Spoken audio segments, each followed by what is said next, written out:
So today we're going to look at the midpoint between the front and back relative to the horizontal planes. And it's quite an interesting thing. You know, the meeting between the front and the back is it's the coronal plane, the frontal plane they call it. It's not a flat plane. It's curved because it follows the curves of our spine.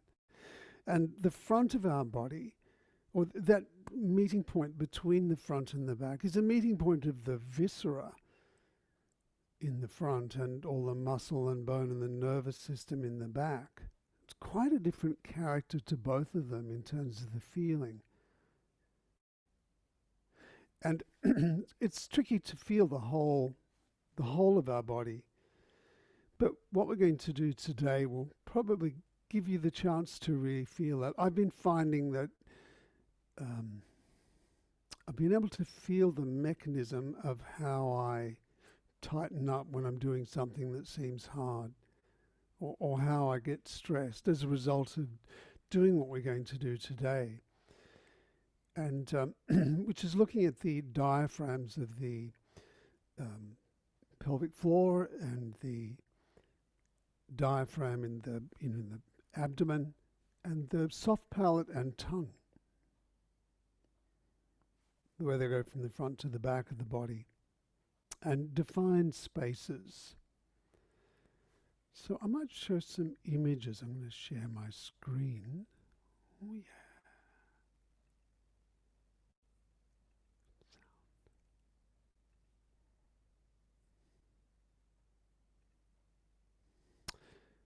So, you know, the midline of the body from front to back, from the crown of the head here, straight down through the middle, through the airway, down here, through the hips and through the sitting bones, down to the center of the feet. But it's interesting the way the muscle is organized. Look at the muscle along the spine here. You know, everything's organized to go up. Well, you know, it does, you know, start to rotate out to the side. But there's this, you know, the maintaining the integrity of the spine is really important here. And you can see, you know, the back here and the front, it's this curve, you know, because the front through the midline, it's not a straight, flat plane. And of course it shifts whenever we move. And it extends right to our limbs, the front and the back as well. So it's different with every movement we make.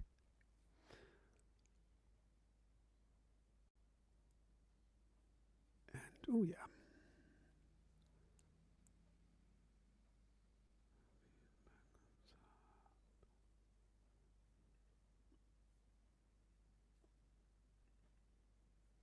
There we are. Now, the feet.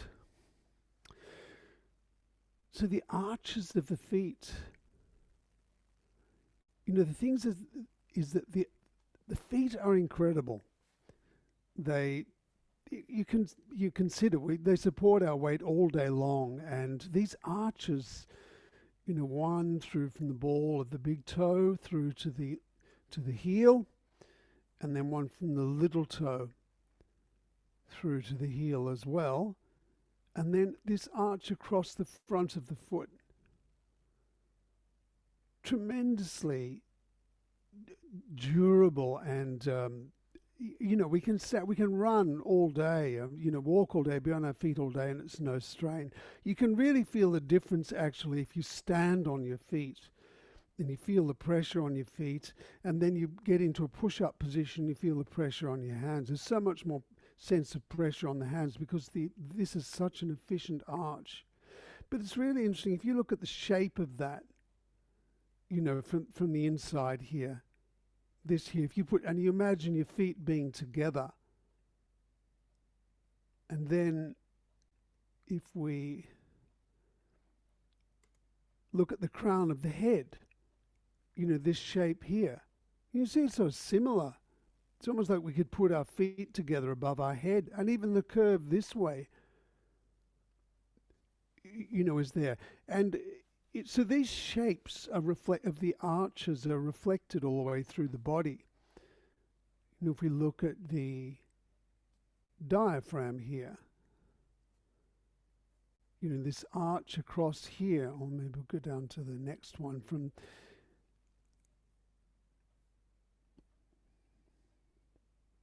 And it's a curious thing. It's, a ring of muscle that surrounds it, joins onto the base of the rib cage and then down onto the lumbar spine. And in the center here, it has cartilage, and the heart sits in the middle.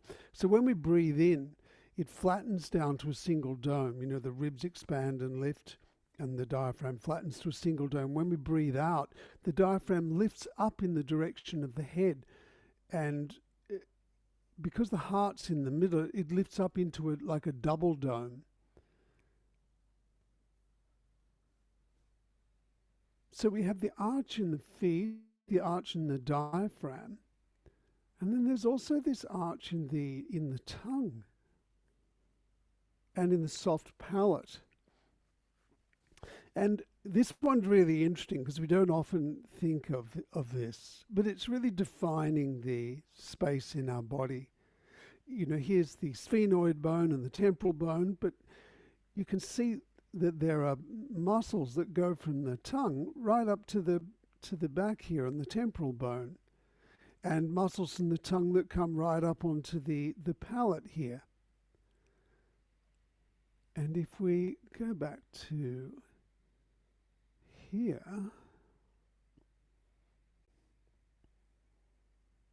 and we look at the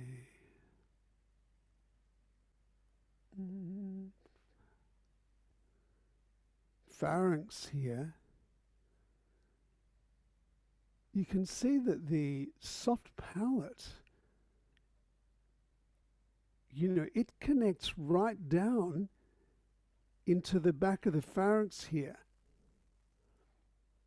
Here's the uvula here, but the palatopharyngeal, it goes right down into so it connects into the back wall of the throat and nose. So that's the very back of the front. It's in the head and neck, the back of the pharynx here. So the soft palate connects directly to that. Not only that, but it connects via this muscle, here up onto this one lifts the pharynx, the soft palate up, and that's connecting right up here onto the sphenoid bone. And then there's this muscle here, not the nasopharynx, where are we? Here. Levator, this lifts the palate up, but it goes right next to the eustachian tube. It connects right up to the point where the ears connect up. So the soft palate, if you think of lifting it now, lift your soft palate up and down, that the muscles are going right out to the ears.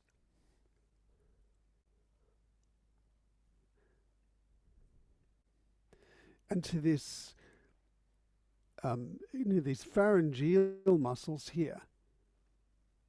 It all seamlessly flows together and becomes this one big tube. And the pharynx is really interesting because when we swallow, actually maybe we should look at the tongue as well. I'll go to another model here.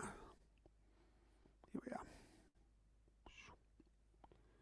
So the tongue, it connects here.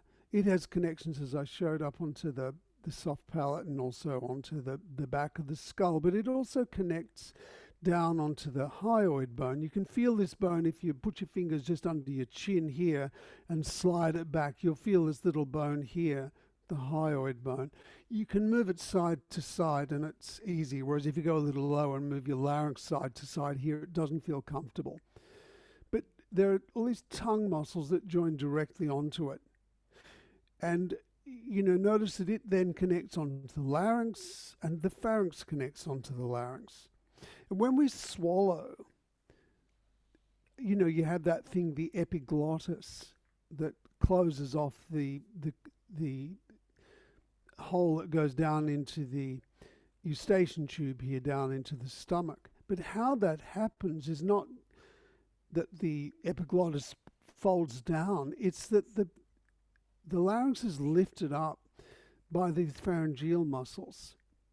Try swallowing. And you can hold onto your larynx and feel how it lifts.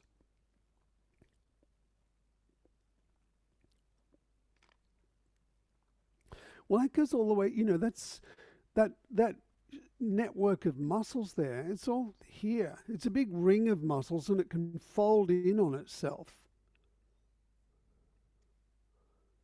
Lifts the larynx right up, so that closes off the space at the back of the throat, and that also then lifts up the soft palate and puts it against the back of the nose, so that you don't actually, so that liquid or food doesn't go through the nose. So this area here is really interesting because the tongue is so busy, we often don't really notice the tension in it. And remember that the tongue is in two halves, like limbs. The muscles are in pairs, and there's 16 of them. And the jaws, if we hide the salivary gland there, they come right back to the ears as well. So, from the nose and the eyes back to the ears, this is where the front is in the frontal plane. And if we remember this suture here, the parietal bone, here's the frontal bone, the forehead, and, it's about here where the midpoint is, where up is, where if we're going to lift up, that's the center through there. How these arches interact is really interesting. You look at this picture, it's one of the anatomy trained, Thomas Myers anatomy trains pictures of the lateral line, he calls it. But, this division between the front and back, it's a little arbitrary in a way because we can rotate and twist and move in so many directions. But this line through the middle, it's not the best drawing of a foot here. It doesn't give the dynamism of the arch, but it comes down through here. And if we go back to our skeleton here,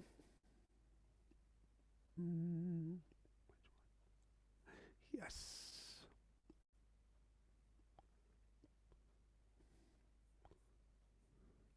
This arch here that we stand on, that we can, lift our heels and stand on the balls of the feet.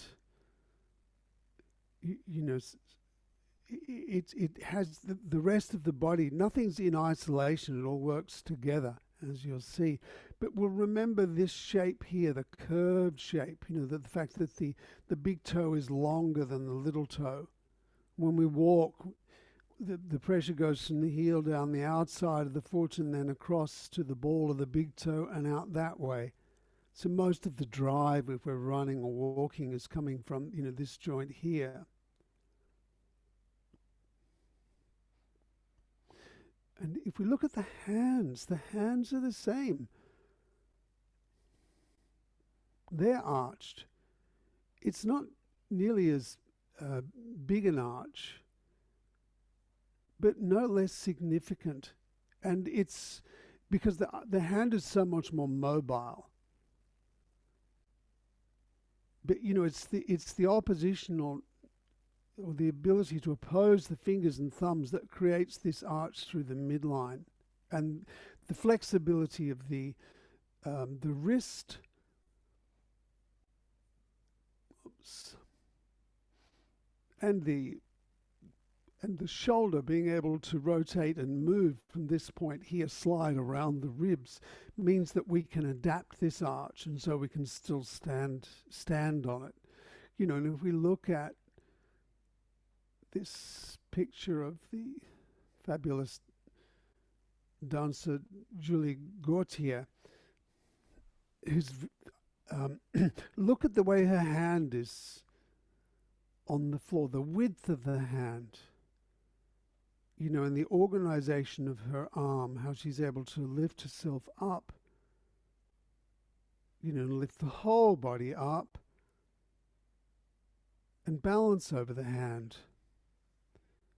So, that uses the arches, the ability to, with an arch, is to press, here or here or here or at the back or the front and all these different directions and exert force through the body.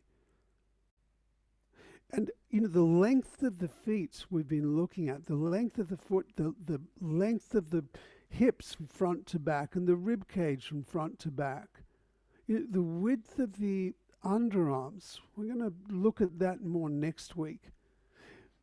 But and the length of the head from front to back. There's all these shapes through the body, these arches and curves that are reflected all the way through, and it means that all the soft tissues, they flow through those. So when we twist or when we move, everything conforms to that channel in the same way that a wave.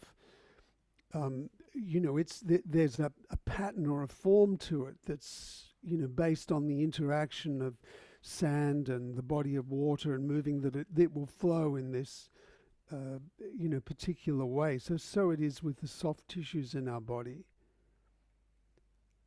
And here is, we'll look at a bit of this video that this is from, how she's using her feet, and the dynamism that we have through the arches here, both in the hands and the feet, the ability to sort of stand on our hands or stand on our feet and support the rest of our body. And, we look at this, and to rotate and to twist, we have this idea of the middle and each side of the middle and the front and back of the middle and the top and bottom of the middle that we manipulate in order to do a movement like this. So it's right through from the tongue and we're a tube that we can rotate around from the outside and also from the inside. And our challenge is that we tend to flatten ourselves out. And we lose the sense of the midline, and it just becomes focused onto a single point. And to do something like this, you have to have this even musculature all through the body. Now, is there anything else I need to show you?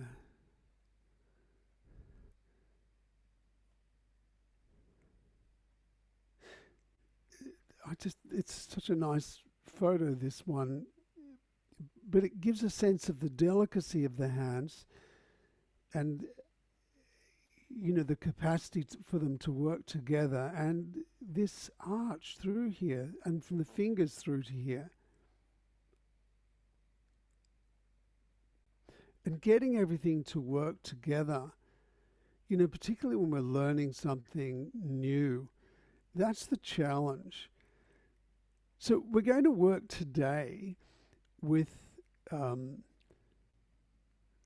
probably enough of all these things. That's great here. Stop no, I'm going to show you this film. Let's look at this film, actually. Perfect timing. Just an excerpt of this film. I think I've posted it onto the Facebook page, and there's also a making of the film that you can see. But anyway, have a look and a listen. In terms of how she maintains the sense of uprightness and how she uses the feet and the hands and the midline of her body in order to move. I'm only going to show a part of it. It's worth having a look at the whole thing. It's a really beautiful piece. But let's look at this now.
Oh, sorry, where am I?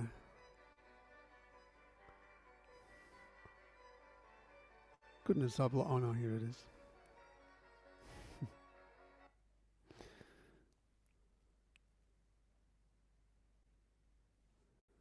There we are.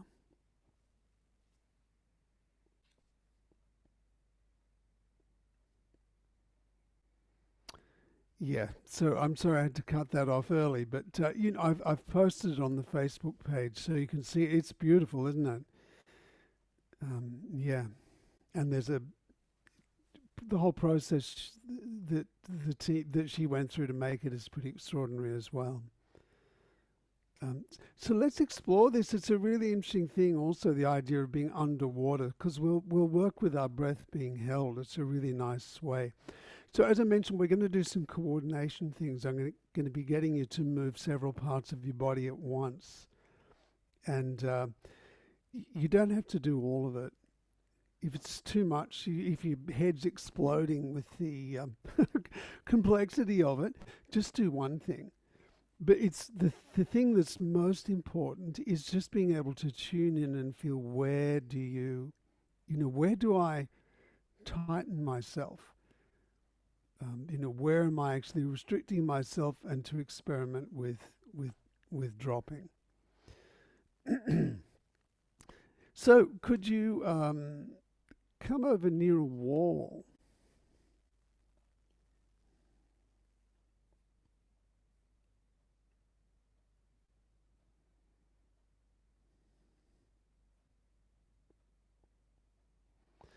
So lie down near a wall so you could have your feet up on the wall, and so you're lying on your back but your feet are on the wall as if you're sitting on a chair.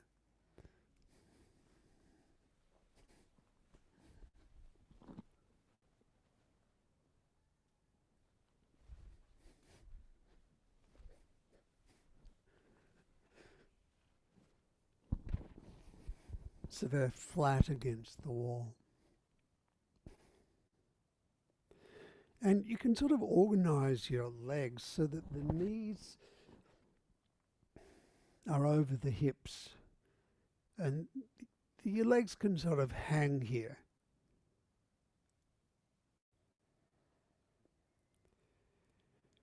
And just give yourself a moment to settle.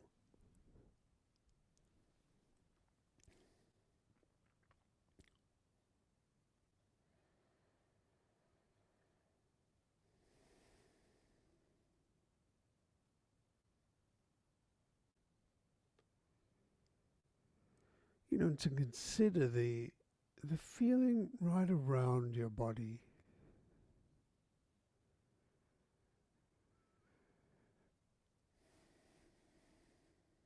And through your middle, from the top of the head all the way down through that frontal plane.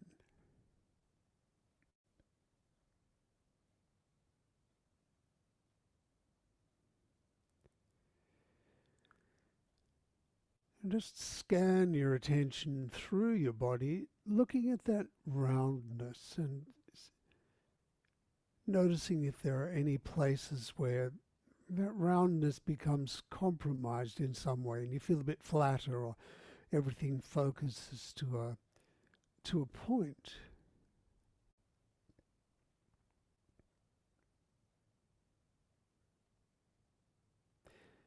And then notice your feet, how they sit on the wall. The curves on the soles of your feet, the arches. David? Yeah? Just thought I'd say we can't see the full of you on the mat. Oh, thanks, Wendt.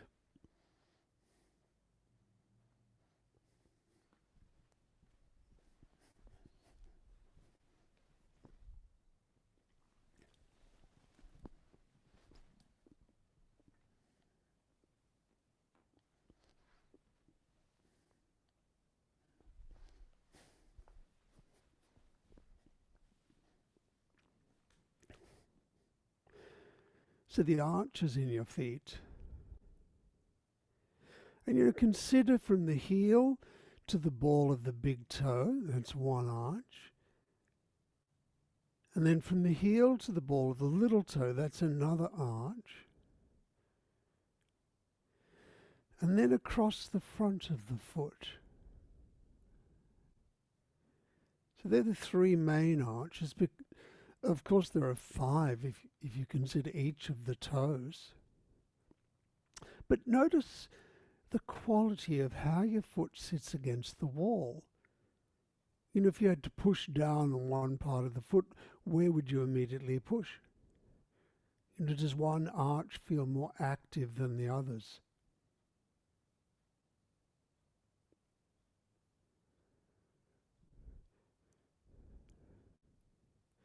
And notice the toes. Are they against the wall, or are they held away from it? And do some toes feel more alive than others?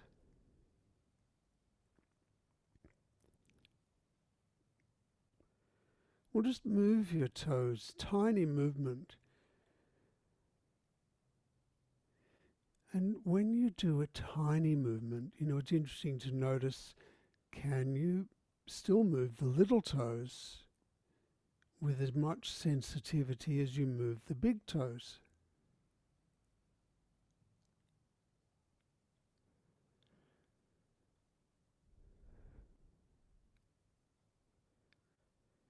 And what you feel through the rest of your foot as you're moving your toes.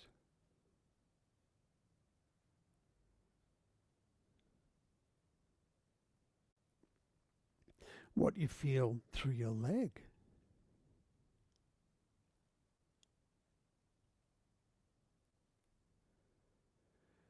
We'll make the movement a bit bigger of the toes so that you could really sense the arch.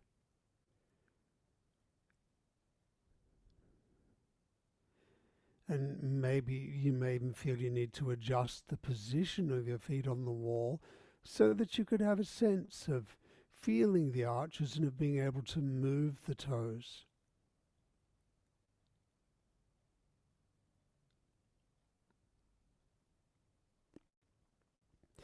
And then leave the toes and now lift the heels. So now the balls of the toes are pressing on the wall and you're lifting the heels, and notice how your heels lift.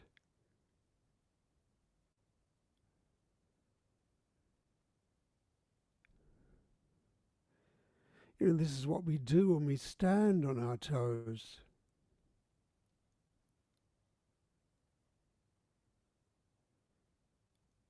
And the joint in the ankle here, it's a saddle joint. It's like the joints that the skull and spine connect with. The skull sits on top of the spine, has two little bumps that sit into two little grooves in the spine.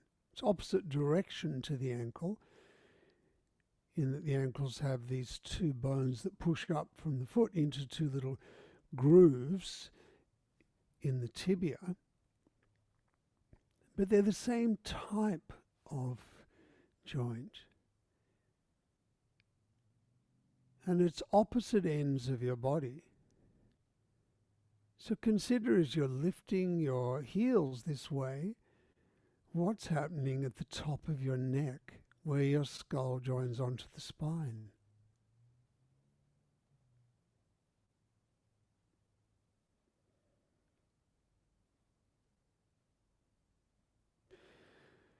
And that is right, that point where the skull joins onto the spine is also, near the midline between the front and back.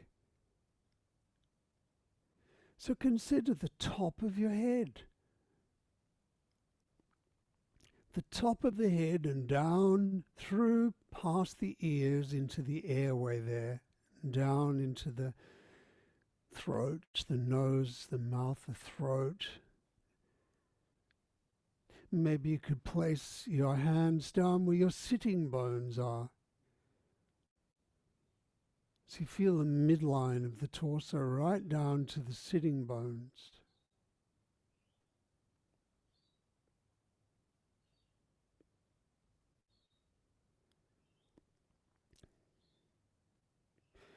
And the midline of the feet, when we're standing, it's just in front of the ankles, where the apex of that curve is in the arches of the feet. But when we lift ourselves up onto our toes, the weight shifts forward onto these two arches. And notice the two arches, the shape of them. The big toes are further away from the heels than the little toes are. So it's that same curve that we feel between the sitting bones and the pubic bone.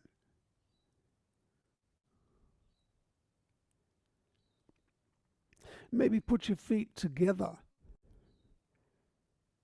and continue moving the heels, and notice that the width of the sitting bones is about the width of both feet.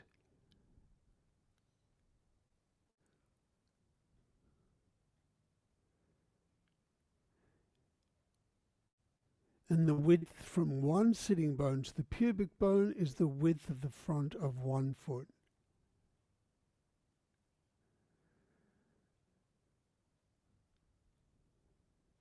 The width out to the side of the hip is another front of the foot.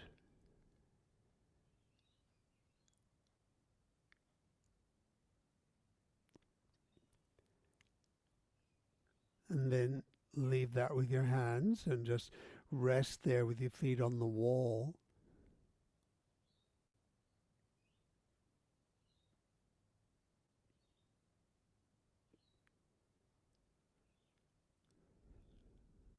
Lift the toes away from the wall this time, the toes and the balls of the feet, so just the heels are on the wall. And feel, how do the arches move here?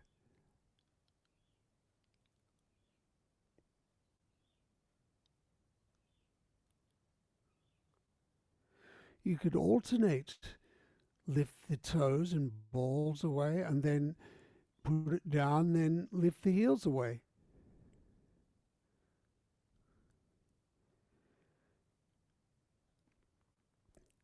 And sense the length of the foot from front to back,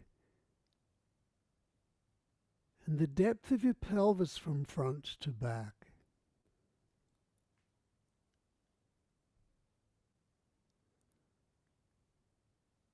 The depth of your rib cage.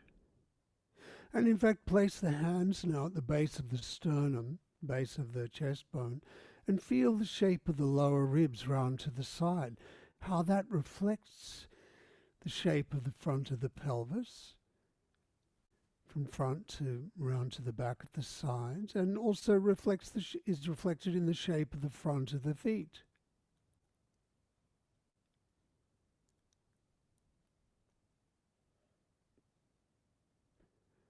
And then think of the jaws, both jaws and the nose back to the ears.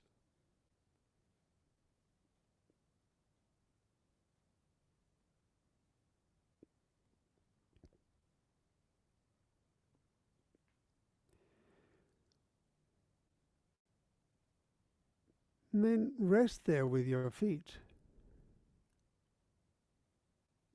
In fact, have your feet on the floor. Put your feet down the floor now. Just let everything rest there and notice the feeling of your feet on the floor.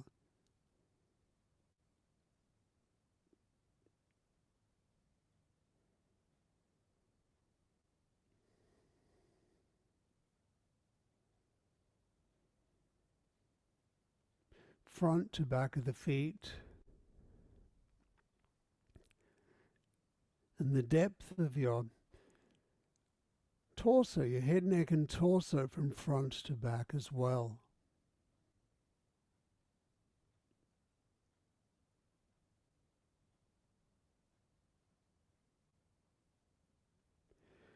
And you can feel that whole frontal plane, or the very back of the frontal plane.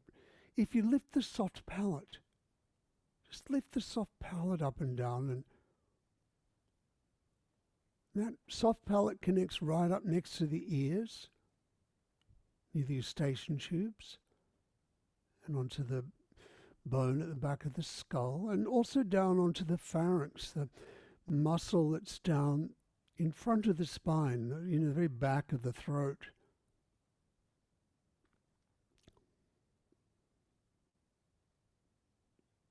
Think of the shape of the soft palate and the shape of the tongue.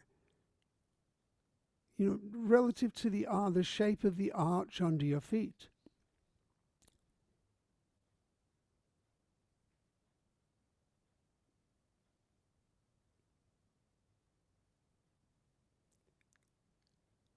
And could you, if you feel like it, get your finger and place it on the top of your tongue. Just one finger sitting along the midline of your tongue.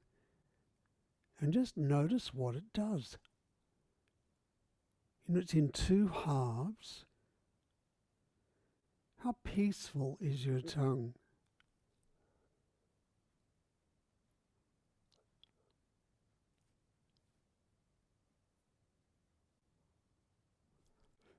Allow your hand and shoulder and everything to relax, and just observe the tongue.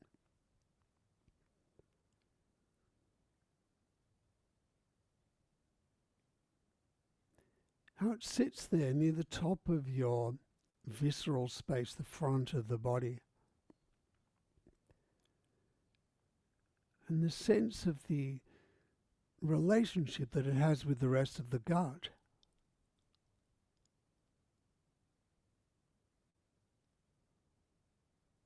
It's the sensory organ of the gut, that and the nose.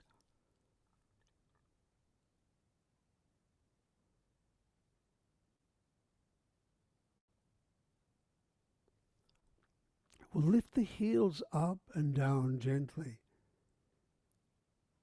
And just notice that right through pelvic floor, diaphragm, to the whole visceral space, up to your tongue.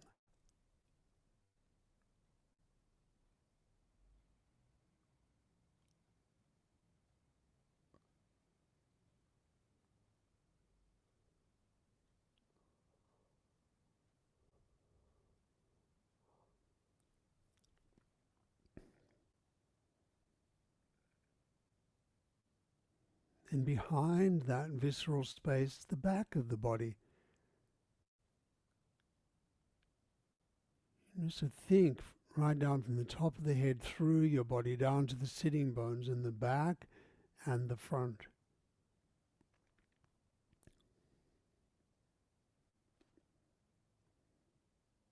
And then leave that, just rest there.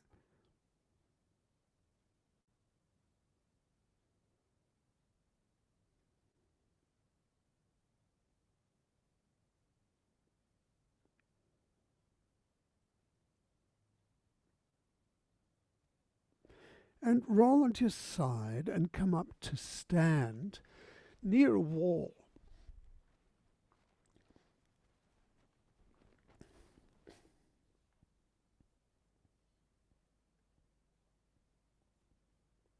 Come and stand near a wall.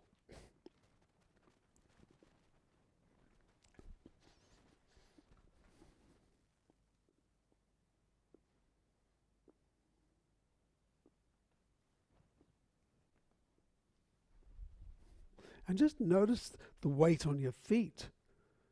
From the midline of your head, the top of the head there,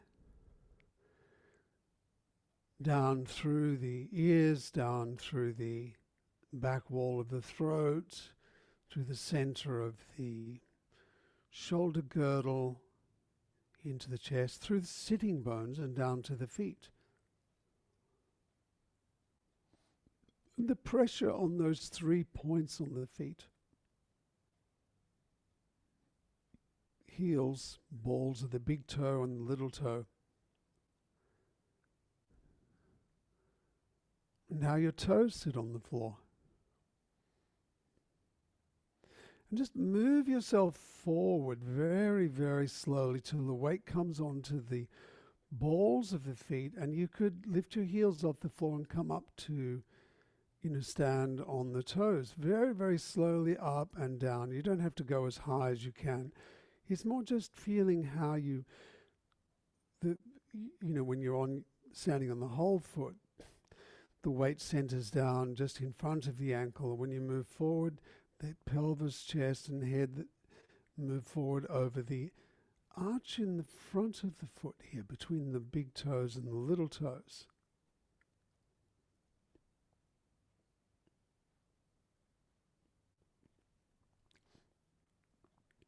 And maybe bend a little bit or lean against the wall. Lean against the wall and feel with your back against the wall now how you stand here. How you can rest, the shape of your back, the pressure on your feet. And lift your toes a little bit. Just lift your toes up and down. And notice, how is it here?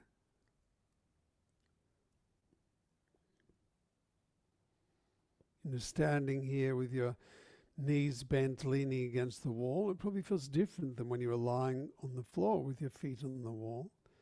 What's the sensation through your legs?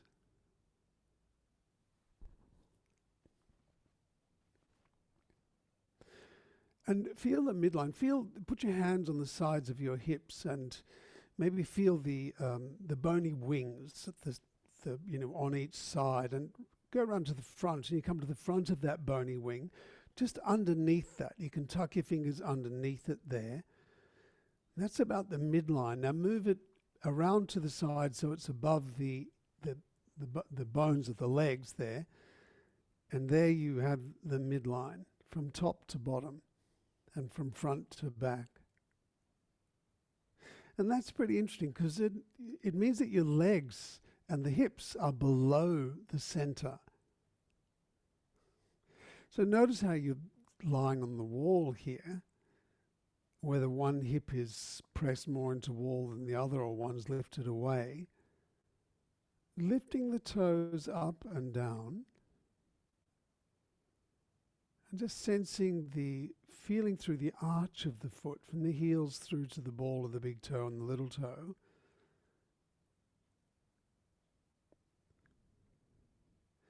Relative to the whole midline through the body, up to your head. And then leave the toes and just lift the heels up and down.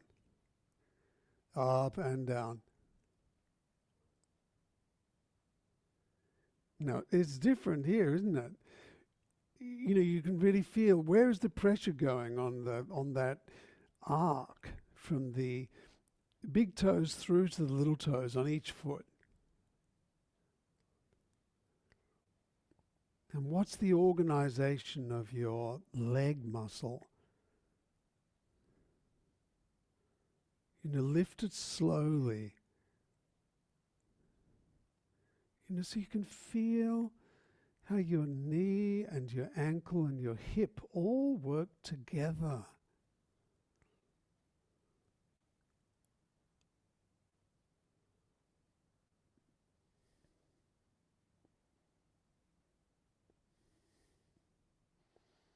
Now let your hips stay there, or your feet stay there, and lift the balls of the feet up and down. What do you have to do through your body to do that?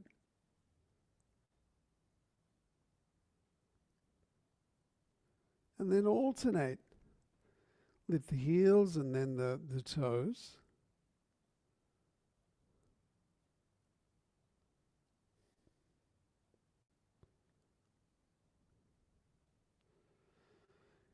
And lift the ball of one and the heel of the other.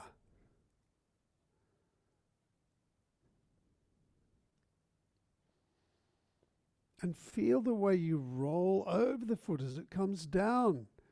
When you lift it up, lift up the heel.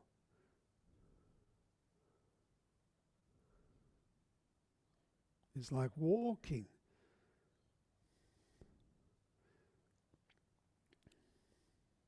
And what's the feeling through the whole body?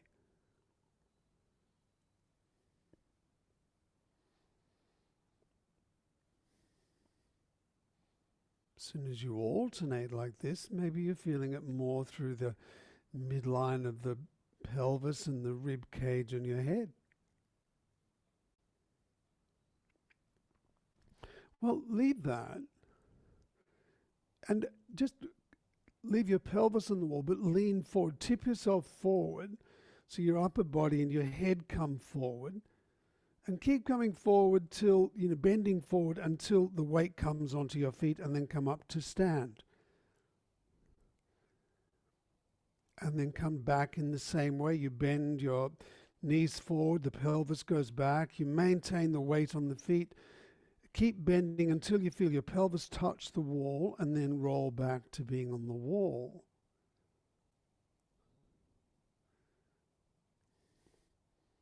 So you can maintain the sense of length and width and depth as you do this. And notice how, which part of the pelvis touches first. Is it both sides?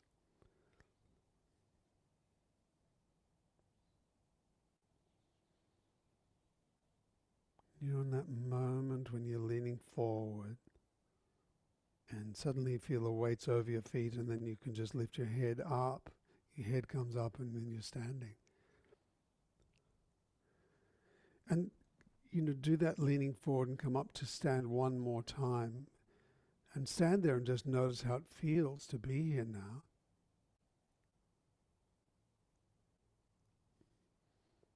And then once again, move your weight forward till you can lift yourself up on the toes, on the balls of the feet. How it feels now. And then walk a little bit. Just notice how you roll over the arches of the feet. That sense of the front and back of your body. And then come down and lie down on your back on the floor.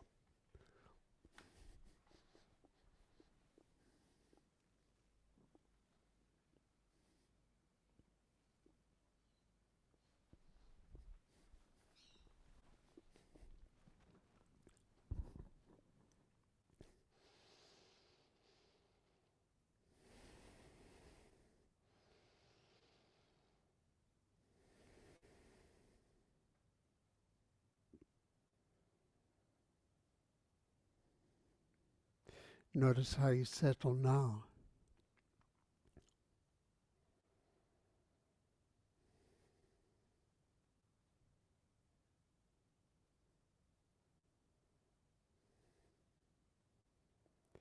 Sense of the midline.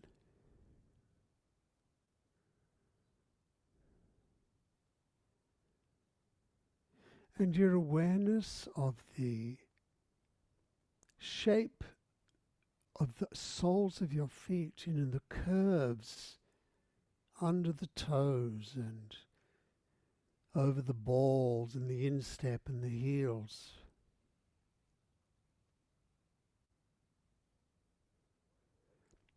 And maybe now consider the hands, the shape of the hands, the arch in the hands.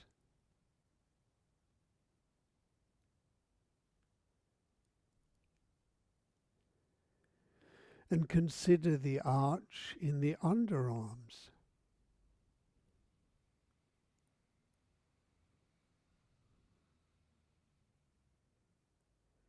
The legs are an expression of the length of the body. The arms are an expression of the width. So the arches in the underarms, they go sideways. They're framed by the muscle at the front of the underarm and the muscle at the back of the underarm. And remember, if you put your arms out to the side, in fact, do that, put your arms out to the side at shoulder height, that's your height.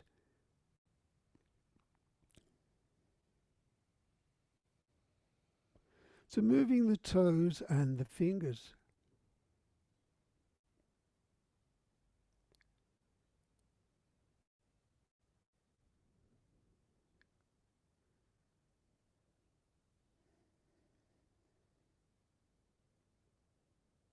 And feeling the depth of the body from front to back.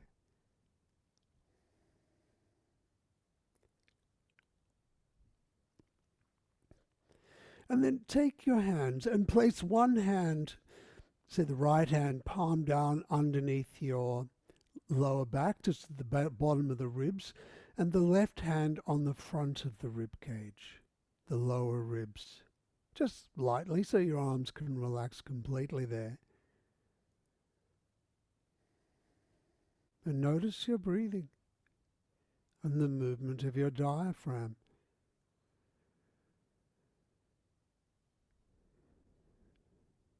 Directly underneath your hands.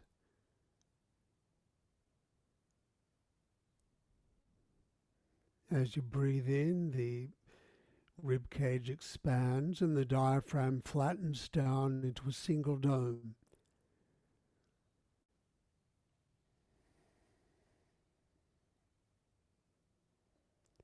And as you breathe out, the ribs contract a bit and the diaphragm lifts up in the direction of the head.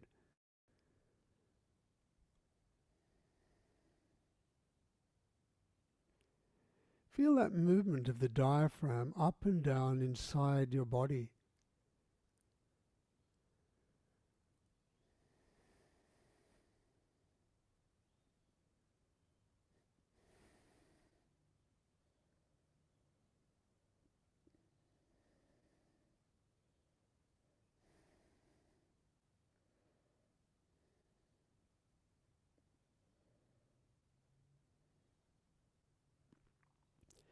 And of course, the whole tube of your torso is moving as you breathe, right down to the pelvic floor. So as you breathe in, your diaphragm flattens and pushes down toward the pelvis, and the pelvic floor moves out if it's relaxed. And when you breathe out, the diaphragm lifts up in the direction of your head, and so too does your pelvic floor.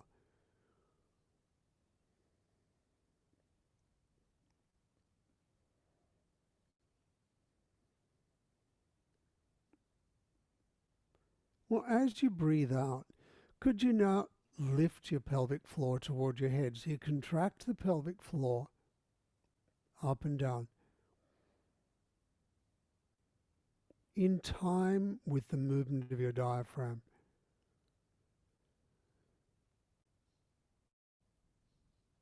So you take the full length of your exhalation to lift the pelvic floor, and the full length of your inspiration to allow the pelvic floor to relax.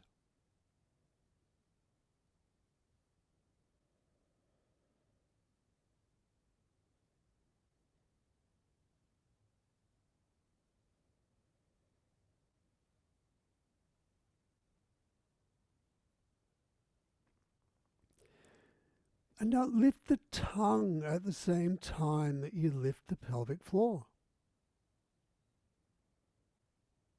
So as the diaphragm lifts toward your head, lift your tongue up onto the hard palate.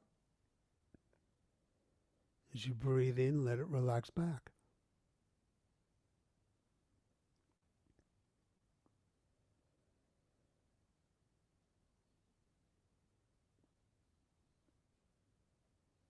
And we're following the natural movement of our diaphragm, the natural movement of our breath with the pelvic floor and the tongue.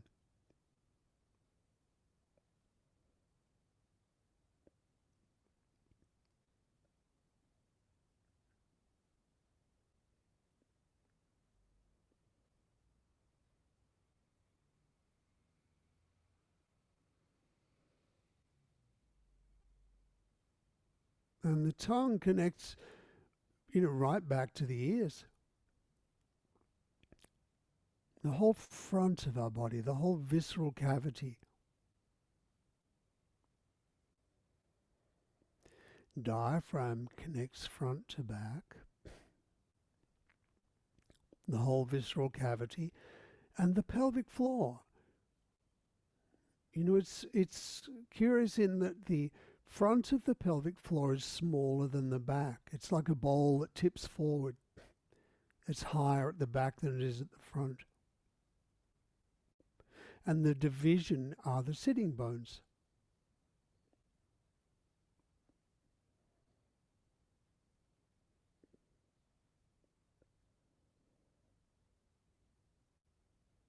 And you could notice, is there anywhere that you're bracing yourself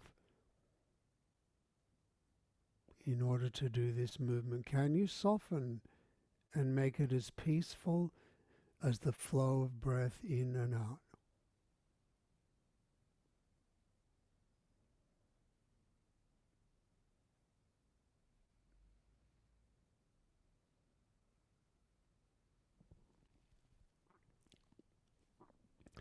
Now leave that for a moment, just rest there. You can keep your hands there.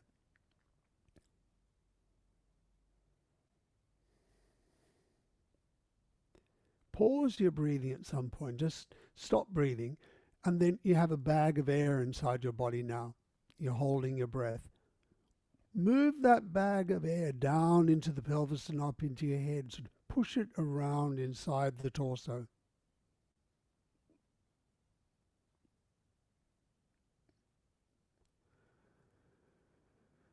And then when you need to breathe, just breathe.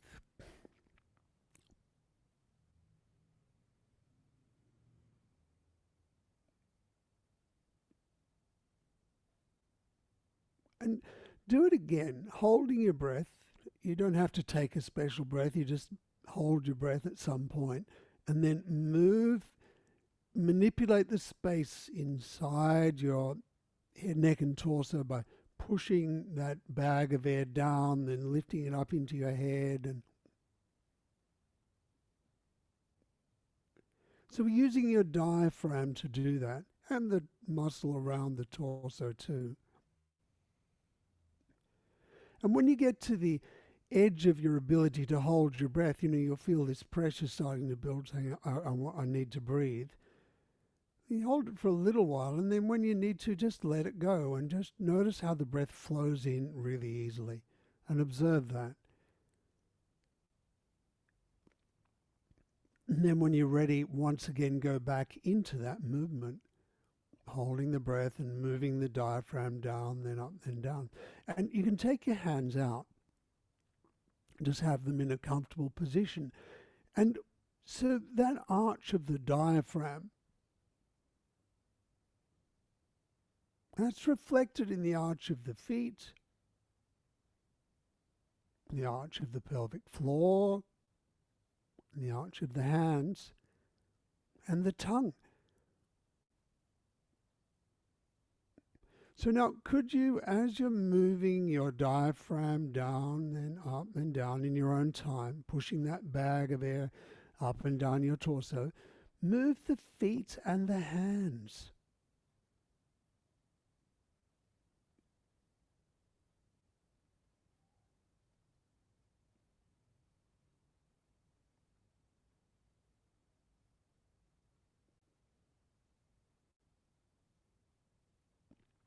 Feel those arches, the length of those arches, similar to the length of the diaphragm from front to back.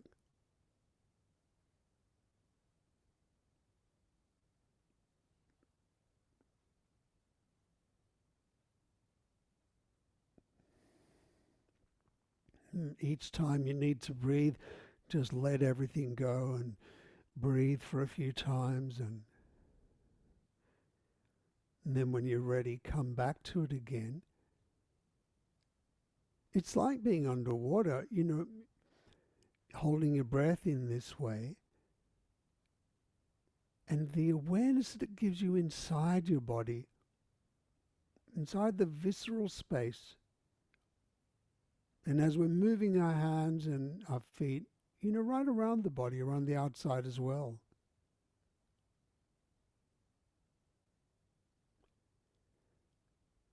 And you could incorporate the tongue into it, move the tongue up and down as well. So hands, feet, and tongue.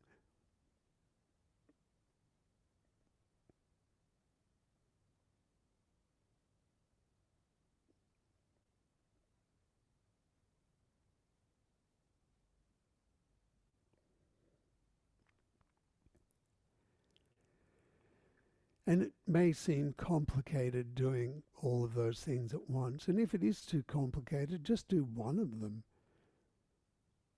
But if you can think of them all, then you can spread your attention through the entire space of your body. And if the interesting thing is, are you lifting the hands and the feet as you're lifting the diaphragm up? Or as you're pushing the diaphragm down?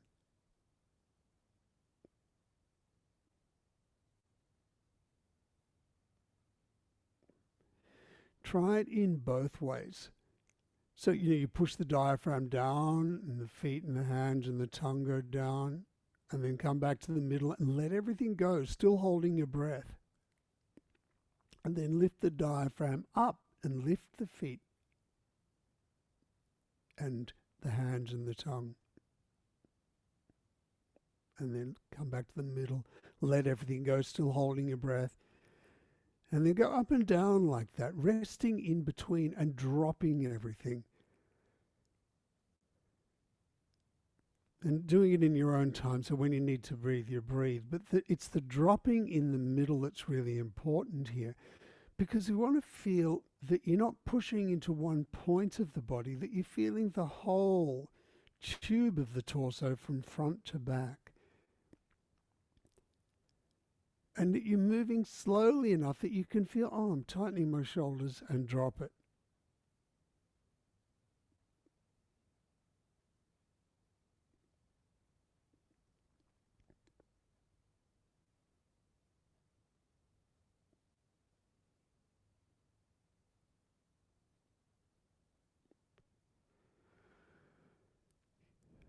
And as your knees let go, when you're in that midpoint between the two movements, notice how the whole of your body can soften.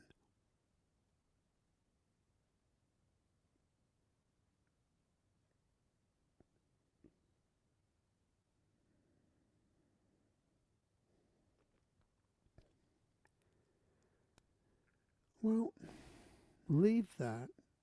Just rest there.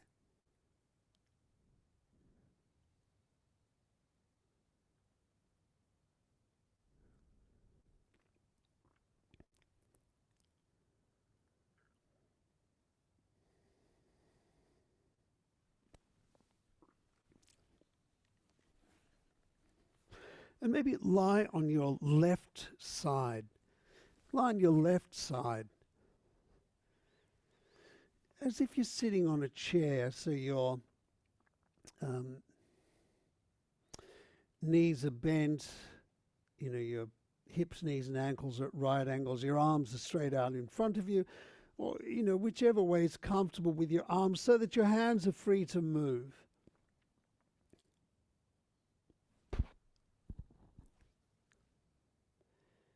And just give yourself a moment to settle here. Notice how it feels.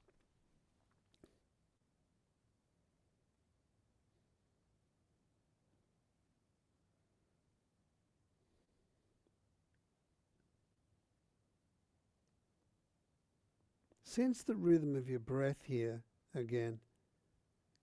The movement of the diaphragm here. As you breathe in, how the diaphragm goes down toward the pelvis. As you breathe in, how it moves up in the direction of your head. And the sense of the midline here.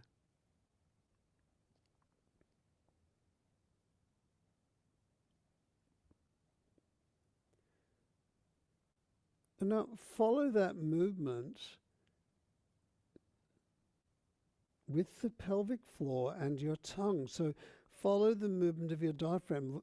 As the diaphragm lifts up toward the head as you breathe out, contract your pelvic floor and lift the tongue toward the hard palate.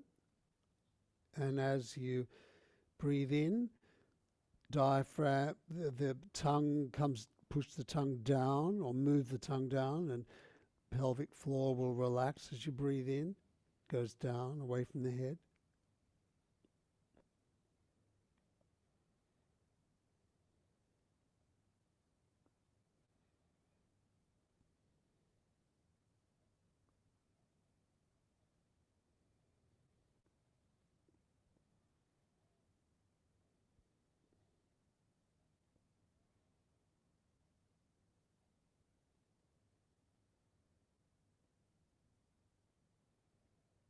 And just as the whole of your diaphragm is moving effortlessly up and down, think of contracting and then relaxing the whole of the pelvic floor and the whole of the tongue.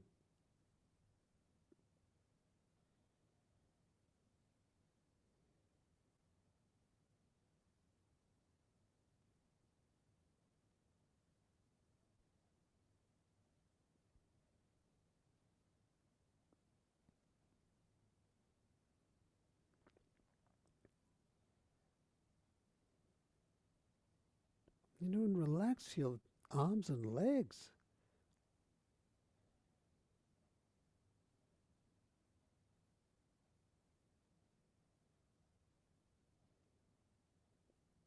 And now try, this time, holding your breath and consciously pushing the diaphragm up and down with your breath as you move your feet, your hands, and your tongue.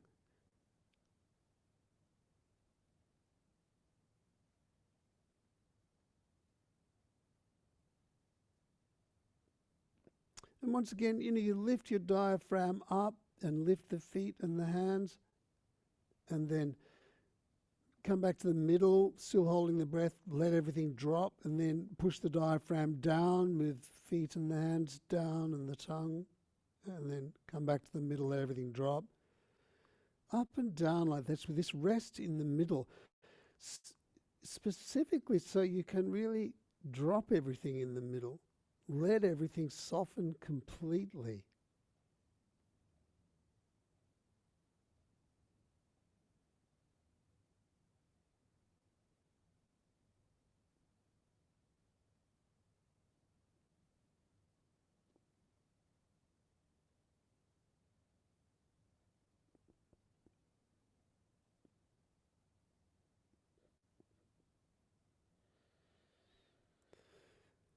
So that you can refine this delicate movement of the feet and the hands and the tongue. So, your shoulders and your hips and legs can be soft. Everything can be relaxed. So you have the delicacy, the ability to, move your limbs as an expression of the whole body.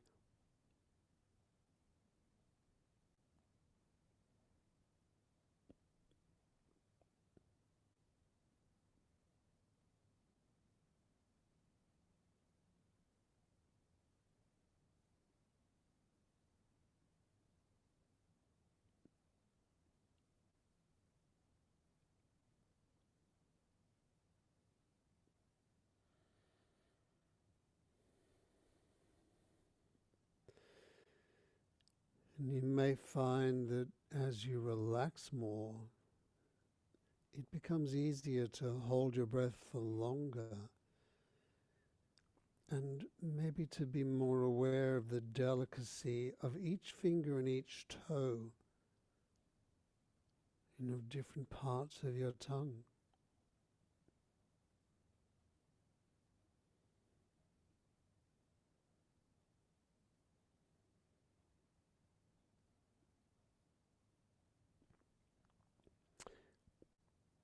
And then leave that.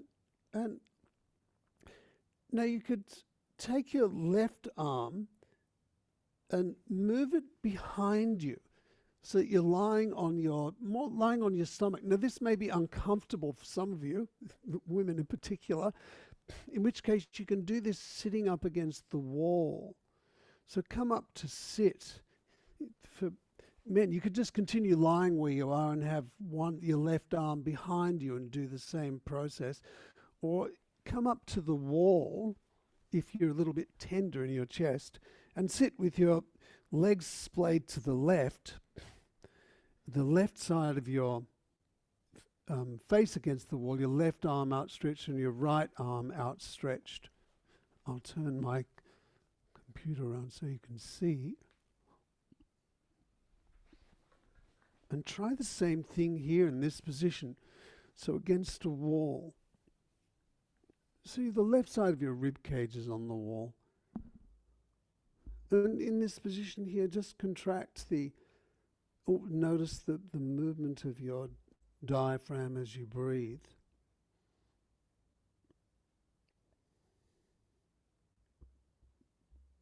If you're sitting against a wall, you have to really focus on relaxing the arms and the legs. And then follow the rhythm of your diaphragm with the pelvic floor and tongue.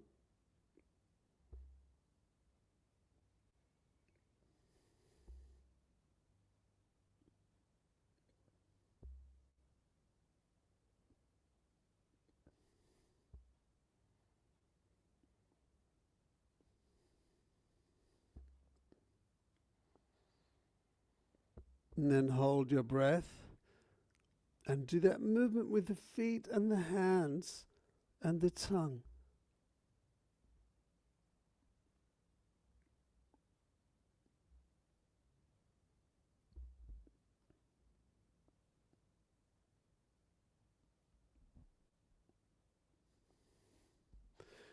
Resting and dropping everything in between.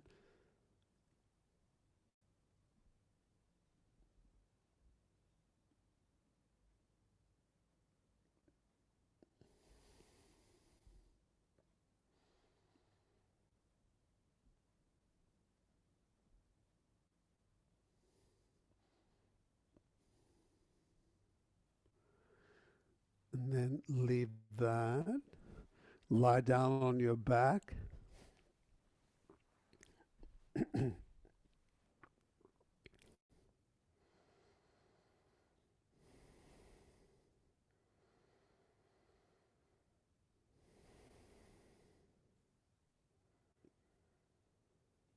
Notice how each side feels.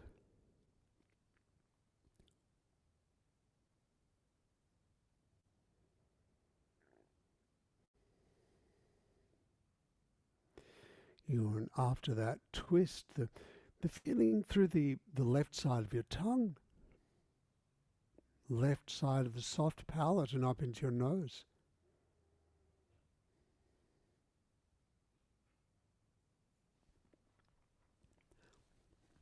And now lie on your right side. Lie on your right side.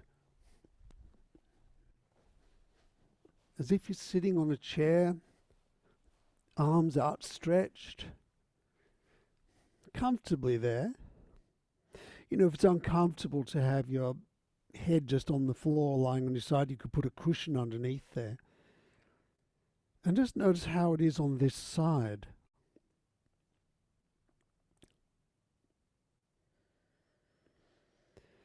The effortless movement of your diaphragm. You don't have to do anything. Your breathing is just happening all by itself. Just notice that perfect movement of this wonderful arch, this amazing structure.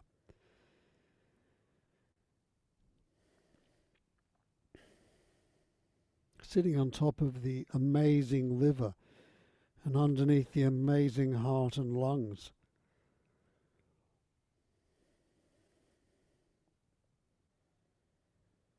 Moving.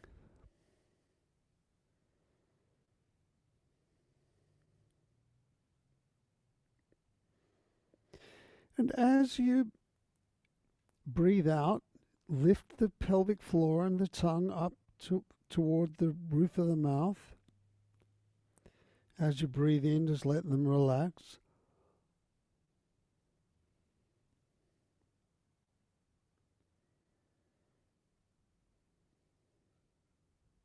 And you're following the natural rhythm of your breath.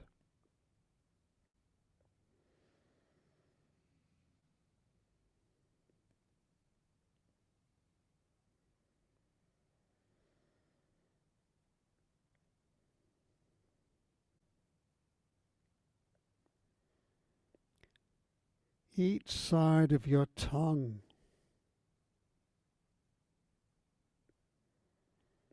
a mirror of each side of the entire visceral cavity, all the organs.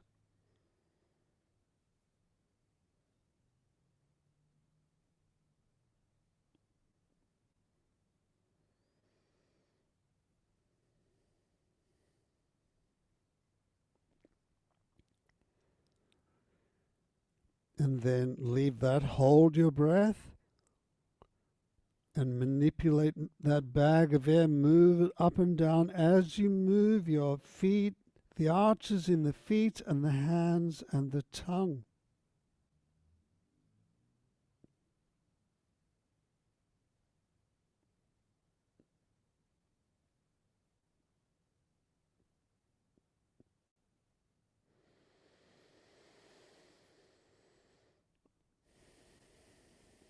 And it's the stillness in between, like move your diaphragm up and lift the feet and the hands and the tongue and come back to the middle and rest as you hold your breath, and then move the diaphragm down as you push your hands and your feet and your tongue down, and then come back to the middle and rest. And all the time dropping everything, just letting everything soften so you feel the absolute minimum amount of effort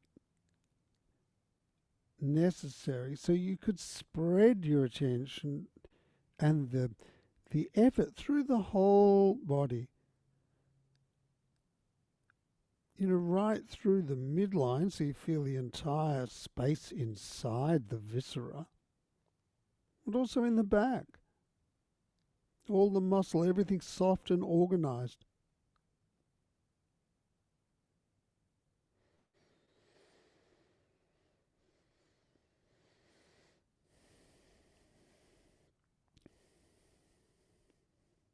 And in your own time and in your own way. So if it's too much to do all three parts, just do one.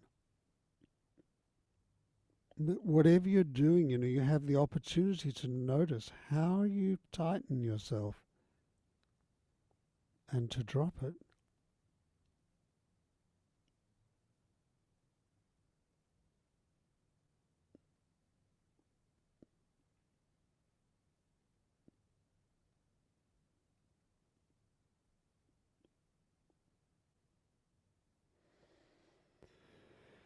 So you can feel the sensitivity of each finger and each toe, of each part of your tongue and soft palate.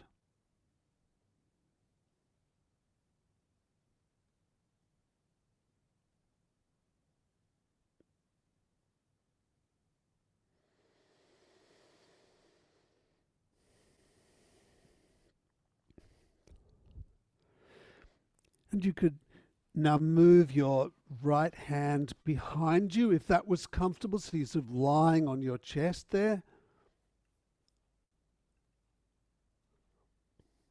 Or move over to a wall and sit this time with your knees over to the right, both legs to the right, and both arms outstretched, and your head facing to the your right side of your head on the wall.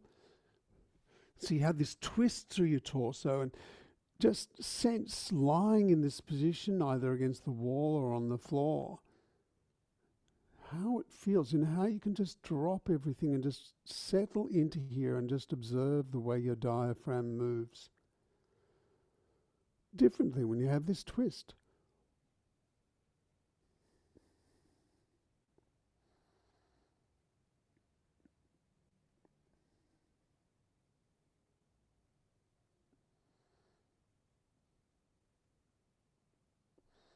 And then move your diaphragm, your pelvic floor and your tongue up as you breathe out. So following the movement of the diaphragm up towards your head.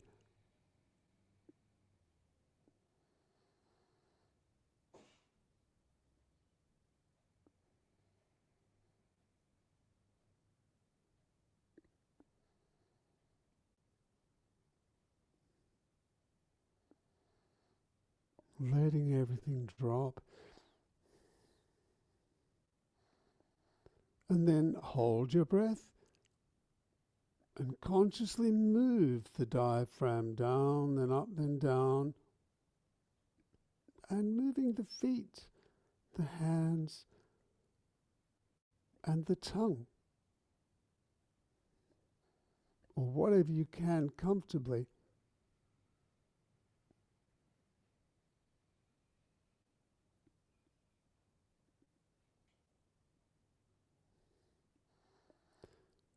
Holding your breath and lifting it up, and then coming back to the middle and dropping everything, still holding the breath, and then moving it down.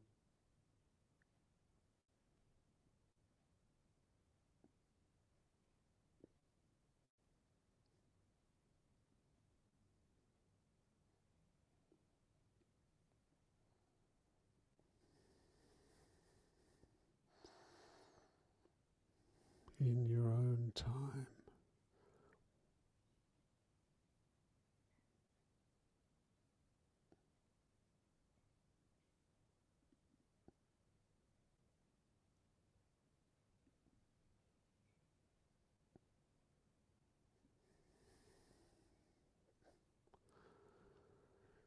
And then leave that and come down onto the floor and rest in whichever way is comfortable.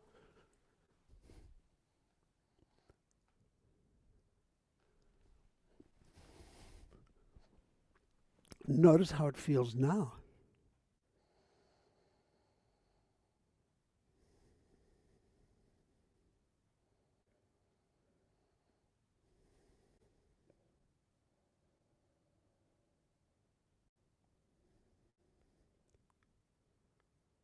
The space inside you now.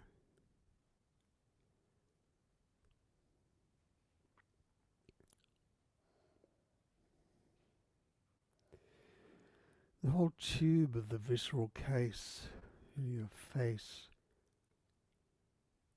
nose and mouth and throat, down into the torso, through the diaphragm and belly into the pelvic floor.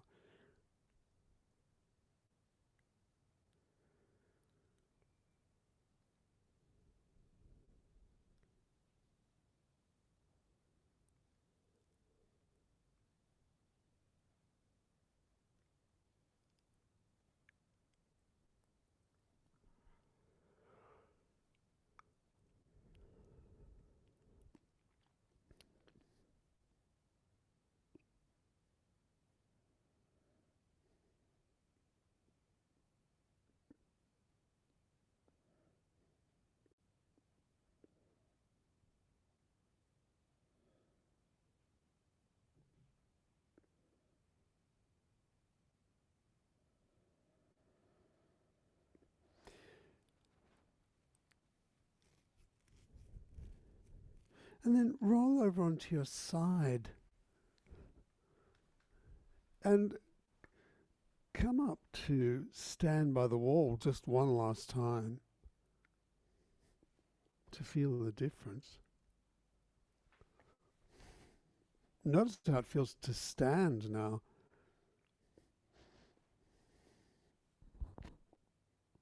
You know, the weight on your feet. The quality of the feeling in the arch now between the ball of the big toe and the heel and ball of the little toe of the heel. And across the front of the foot.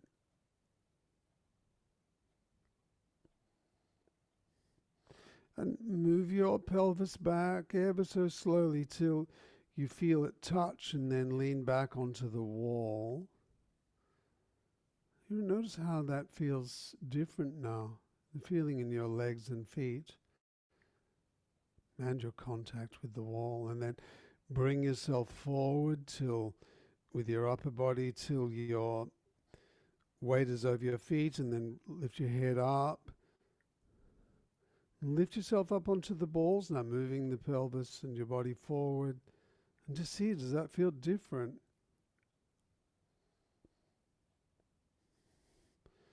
Just do that once or twice, coming back to the wall, feeling the midline.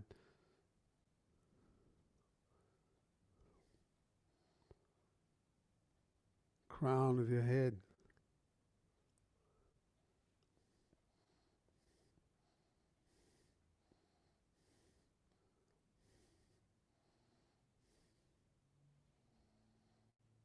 Yeah. Depth of the body. And then walk and just notice how it feels to move.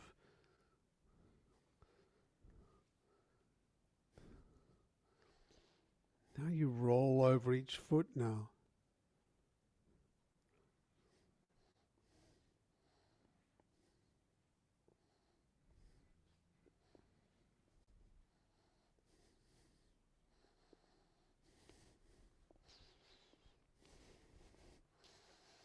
Moving with the sense of the midline.